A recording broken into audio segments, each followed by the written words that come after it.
All right, so welcome to the deep dive. We're going deep on Super Bowl logistics today. We've got this article from FreightWaves called Super Bowl Freight Swamps: The Big Easy, Well, yeah. and it's Well, it's amazing how much actually goes on behind the scenes oh, it's to mind-boggling. put on an event this big. Yeah.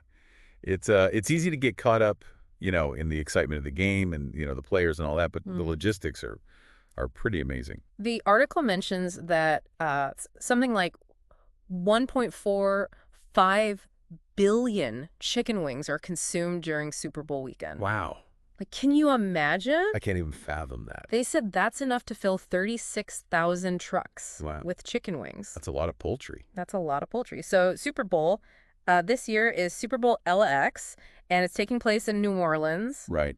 And New Orleans is a city that knows a thing or two about hosting these kinds of events. They do. This is actually their 11th time hosting the Super Bowl, Oh, wow. which ties them with Miami for the most ever. And 8 of those games were held in the Superdome. So they're practically veterans when it comes to the Super Bowl. They are. Yeah. They've got the infrastructure and the experience to handle an event this size. But even with all that experience, coordinating all those deliveries for the Super Bowl has got to be a challenge. Oh, absolutely. You've got all these fans coming into the city and needing, places to stay and food. Right. And then you've got the stadium itself, which needs to be stocked with everything.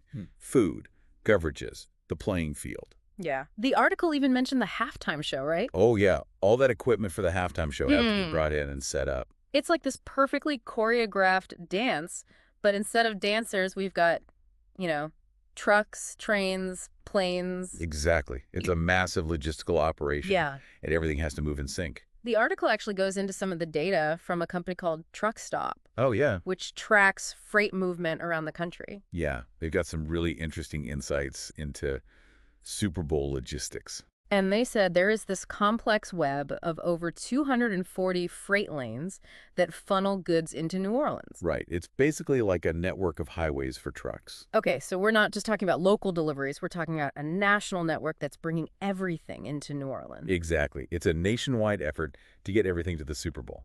That's got to be a lot of traffic. It is. In fact, the article says that the week leading up to the Super Bowl sees a 38% jump in load volume to New Orleans. Wow, so it's like a 38% increase just in truck traffic. Yeah, compared to a normal week. Wow, and they said that the Houston to New Orleans route is one of the busiest. Yeah, that makes sense. Keeping things regional Right. probably helps with efficiency.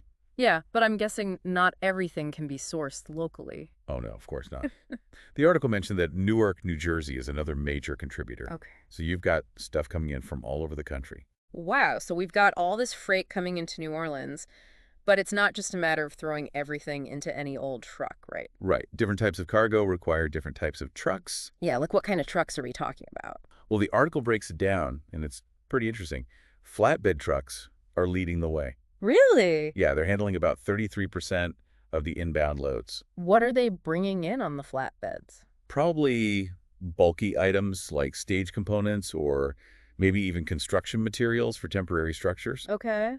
Then close behind flatbeds are dry van trucks, Okay. which account for about 32% of the loads. Those are your more standard enclosed trailers, right? Exactly. Perfect for transporting packaged food and, merchandise. So we've got the workhorses of the trucking world covered, but what about, those specialized items, the things that need a little extra care during transport? Oh, yeah, that's where specialized equipment comes in. Yeah. And this is where things get interesting from an economic standpoint. Oh, okay, how so? Well, the article mentions that these specialized rigs are commanding the highest rates, like on average around $3.86 per mile. Wow. Yeah, and some flatbed loads even hit $7.96 per mile. That's a lot of money just to move things a mile. It is, but when you need specialized transport, Right. you're willing to pay for it. So what kind of specialized equipment are we talking about here? Well, we talked about all those chicken wings. Right. 1.45 billion chicken wings. Yeah, all those need to stay refrigerated. Right. So you've got a whole fleet of reefer trucks hitting the road. Those are the ones with the temperature controls, right? Exactly. They're designed to maintain, precise temperatures for sensitive cargo. But I bet those temperature controls come at a cost. They do. The article says that reefer trucks are averaging $2.91 per mile, which is actually a 9% increase from last year. Wow. So demand for these trucks must be really high. Oh, it is, especially during the Super Bowl. So it's all about supply and demand, right? Yep. It's basic economics in action. But it's not just about getting all this stuff to New Orleans on time and at the right temperature. Right. It's also about keeping everything safe. Yeah, security is a huge part of Super Bowl logistics. Yeah, and the article actually mentioned the New Year's Day attacks in New Orleans as a reason for even more security measures this year. Yeah, that was a real wake-up call for everyone. So what kind of security measures are we talking about? Well, it's a multi-layered approach. Okay. It's not just one thing. It's a whole system working together. So it's more than just, cops on every corner. Oh, yeah. There's a lot happening behind the scenes, too. Okay. It's a really complex operation. So there's definitely more to uncover about the security side of this whole logistical puzzle. Sounds like we've only just scratched the surface here. All right, so welcome back to the deep dive. We're talking all about Super Bowl logistics. And last time we were talking about all this stuff coming into New Orleans. Oh, yeah, all that freight. Yeah, and I'm really curious about the security measures they have in place, especially with the recent attacks in New Orleans that happened. Oh, yeah. Definitely adds another layer of complexity. Yeah, the article mentioned like a multi-layered security approach. What does that even mean? Like, what does that look like in reality? Well, you can kind of think of it like a, like a web. Okay. You've got these outer layers that are more about managing traffic and crowds. Okay. Especially around the Superdome. So even before you get to the stadium, there's already security measures in place. Exactly. And then as you get closer, to the venue, the layers get more focused. Okay. You'll see more police, canine units, checkpoints, things like that. But it can't just be about, the visible presence. Right. There's got to be more going on. Oh, yeah. A lot of it is behind the scenes. Yeah, the article mentioned like some pretty high-tech stuff. Like, what are we talking about? Well, they're using things like facial recognition software.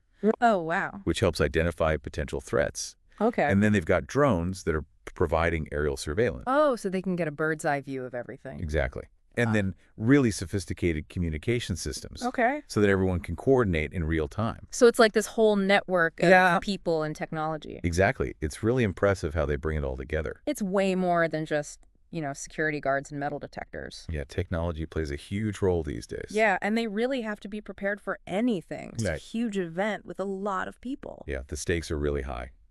Okay, so we've talked about all the security for the fans and the stadium, but what about the Lombardi Trophy? Ah, yes, the trophy. It gets its own special treatment. I bet. Oh, yeah. FedEx handles the transportation. Okay. And they take it very seriously. Yeah. I mean, you can't just, toss it in the back of a truck. Right. That's like the most important delivery of the year. Exactly. So they assign a veteran FedEx courier, someone with years of experience handling, valuable cargo. This year, they've chosen Mike Nunes. Okay. He's been with FedEx for 29 years. Wow. That's a lot of experience. He must be feeling the pressure. Oh, I'm sure he is. The whole world is watching. Yeah, talk about a high-stakes delivery. Right. So they put the trophy in this specially designed case. Okay. And then that goes inside a secure FedEx van. Okay. And they even have an escort. An escort? Like a police escort? Yeah. And they've also got Deuce McAllister. Wait, who's that? He's a former New Orleans Saints running back. Oh, cool. Yeah, he's riding along with Mike Nunes. So the Lombardi Trophy gets a police escort and a former NFL player as its travel companion. Yep. Talk about VIP treatment. So where are they taking the trophy? The Ernest N. Morial Convention Center. What's happening there? They'll have it on display. Oh, cool. So fans and media can see it. Okay, so it's like the official kickoff to Super Bowl week. Exactly. It's a big deal. It's pretty cool how the trophy's arrival is like a symbolic start to the whole event. Yeah, it really is. It represents everything the Super Bowl is about. So we've talked about all the physical stuff, moving the goods, the security, even the trophy. Yeah. But there's got to be another layer to this. Right. The data. Exactly. The data is what makes all of this possible. Yeah. So next time we'll dive into the world of data analytics and how it's transforming Super Bowl logistics. It's really fascinating stuff. Welcome back to the deep dive. So we've talked about all the logistics of, getting everything to New Orleans for the Super Bowl. Right, all the trucks and the security. Yeah, but now I kind of want to talk about the economics of it all. Yeah, the Super Bowl is like this massive economic engine. Right, like all those fans coming into town. Yeah. They got to eat, they got to sleep somewhere. Exactly. And they need ways to get around. So it's got to be a huge boost for the local economy. Oh, it is. Hotels, restaurants. Right. Bars, transportation services, they all see this huge spike in demand. And it's not just, during the game itself. Right. It's like a whole week leading up to it. Yeah, all the pregame festivities, the parties, the concerts. And New Orleans seems like they've really got it down to a science. They do. They've hosted Yeah. so many Super Bowls. Mm-hmm. They know how to handle the crowds and all the logistics. So they can really maximize the economic benefits. Exactly. They've got the infrastructure and the experience. Yeah, so we're talking about, the direct spending from visitors. Right. But then there's also like this ripple effect, right? Oh, absolutely. Yeah. The money keeps circulating through the local economy. So it's not just, the hotels and restaurants that benefit. Right. It creates jobs in all sorts of industries. Like what? Well, you've got the caterers, the security companies, Okay. event planners, all the local suppliers providing food and drinks. Oh, yeah. And all the people working at the stadium. Exactly. It's a whole network of businesses. And then you've got the media attention. Oh, yeah. New Orleans is going to be in the global spotlight. Oh, yeah. So that's got to be good for tourism. It is. It puts the city on the map. So it sounds like hosting the Super Bowl is a pretty good deal. Yeah. Overall, it's definitely a positive thing. But I mean, there must be some downsides too, right? Well, the article mentioned the increased security costs. Yeah, that makes sense. That's a major expense. But I guess that's just the cost of doing business. Yeah, you got to keep everyone safe. Especially at an event this big. Exactly. But I bet those costs are outweighed by the economic benefits. Well, yeah, for sure.